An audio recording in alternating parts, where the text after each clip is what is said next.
Hi friends, ഇന്ന് നമുക്ക് കുറച്ച് ചക്ക കിട്ടി കേട്ടോ.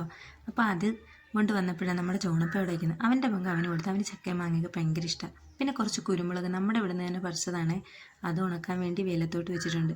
പിന്നെ രാവിലെ കാപ്പി കൂടി കഴിഞ്ഞിട്ട് പാത്രങ്ങളൊന്നും കഴുകിയിട്ടില്ല. അതൊക്കെ കഴുകി പറക്കി വെച്ചാൽ തന്നെ പകുതി ജോലിയും കഴിഞ്ഞ്. ഈ ഒരു വീട്ടിലെ ഏറ്റവും വലിയ ജോലി സത്യം പറഞ്ഞാൽ ഈ പാത്രം കഴുകുക. നിങ്ങൾക്കും അങ്ങനെ തന്നെയാണോ? പിന്നെ അത് ഏകദേശമൊക്കെ കഴുകി ഒതുക്കി. ഇന്നലത്തെ ചോറിൻ്റെ ബാക്കി കുറച്ചുണ്ടായിരുന്നു, അത് തിളപ്പിക്കാൻ അങ്ങോട്ട് വെച്ച്. പിന്നെ ചക്ക വെട്ടാനിരുന്നപ്പോഴോ 100 സംശയമായിട്ട് പഠിക്കായിരുന്നു അവർ. അങ്ങനെ ഏകദേശം കുറേ സമയമെടുത്താണ് ഞാൻ ആ ചക്ക വെട്ടി തീർന്നത്. പിന്നെ അപ്പോഴേക്കും അരി തിളച്ച് അത് ഊറ്റി വെച്ചിട്ട് ബാക്കി ചക്ക വൃത്തിയാക്കായിരുന്നു. ഒറ്റയ്ക്കായതുകൊണ്ട് വലിയ പാടാണ് കേട്ടോ. ചെറിയ ചുളയായിരുന്നു. കുറേ സമയമെടുത്ത് ഇത് അരിഞ്ഞ് പറക്കിയെടുക്കാൻ വേണ്ടി. എന്തായാലും കുറേ സമയത്ത് ഞാനതെല്ലാം അരിഞ്ഞ് വൃത്തിയാക്കി. ഇനിയിപ്പോൾ അത് അടുപ്പിലോട്ടാക്കിയാൽ ആ ജോലിയും കഴിഞ്ഞു.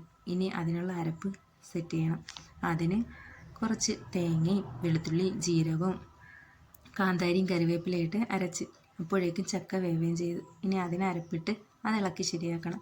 പച്ചമീനൊന്നും കിട്ടാത്തതുകൊണ്ട് ഉണക്കമീനും വറുത്ത്. ഉണക്കമീൻ അവന് ഇഷ്ടമില്ലാത്തതുകൊണ്ട് ഒരു മുട്ട അവന് പൊരിച്ചു കൊടുത്തു. ഇനി കുറച്ച് ചമ്മന്തി അരച്ച് രസം വെച്ചിട്ടുണ്ട്. അതും കൂടെ കൂട്ടി കഴിക്കാമെന്നും പറഞ്ഞിരുന്നപ്പോഴാണ് അമ്മയൊക്കെ വന്നത്. പൊതിച്ചോറ് കൊണ്ട് തന്നിട്ട് അവർ പോവുകയും ചെയ്തു.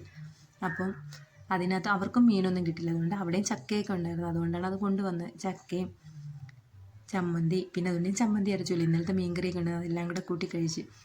അപ്പോൾ എന്തിനാ മീൻകറി ഒന്നും വേണ്ട, ചക്കയും ചമ്മന്തിയും രസവും അത് ഫേവറേറ്റ് അല്ലേ? നിങ്ങൾക്കൊക്കെ ഇഷ്ടമല്ലേ? പിന്നെ കുറച്ച് മുന്തിരിങ്ങ കൊണ്ടുവന്നു. അത് ഉപ്പിട്ട് കഴുകി എടുത്ത് ഒരെണ്ണം കഴിച്ചത് മാത്രമേ ഓർമ്മയുള്ളൂ. നല്ല പുളിപ്പായിരുന്നു കേട്ടോ. കാണാൻ നല്ല ഭംഗിയായിരുന്നെങ്കിലും.